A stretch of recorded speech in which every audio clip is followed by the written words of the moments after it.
मान्यवर विधायक श्री लक्ष्मण बाग। मान्यवर उपबाचस्पति महोदय,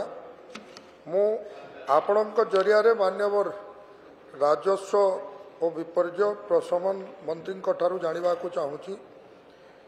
राज्य में वज्रपात कारण कौन और क्यों पदक्षेप नेले वज्रपात जनित आक्रमण धन जीवन सुरक्षा हो पारिबो। प्रकाश करी कृषि विभाग, जंगल विभाग,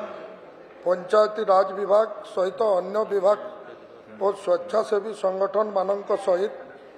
समन्वय करी राज्य में व्यापक ताल गछ रोपण पूर्वक वज्रपात आशंका दूरीभूत पाई सरकार त्वरित पदक्षेप ग्रहण करेंगे कि? मान्यवर मंत्री महोदय, मान्यवर विधायक प्रश्नर उत्तर दे सारी। मान्यवर विधायक जिला बलांगीर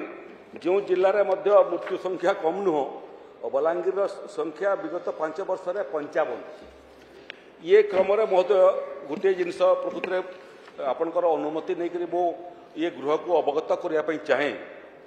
जे ये विषय अध्ययन कलापर मु जाणिक चकित हेले विचलित हेली जे एटा जो क्लाउड टू ग्राउंड जो वज्रपात होउची महोदय एटा ही रेस्पॉन्सिबल लोकंकर जीवन को क्षति पहुंचापी। लाइटनिंग पाथ जोटा महोदय बादल रु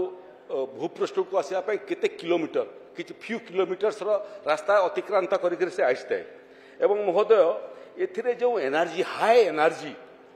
सेटा देखिक महोदय मु चकित हेली जे with the peak power the discharge in the order of 100 million watt per meter आपण माने कल्पना करंतु सेतिरे पुणी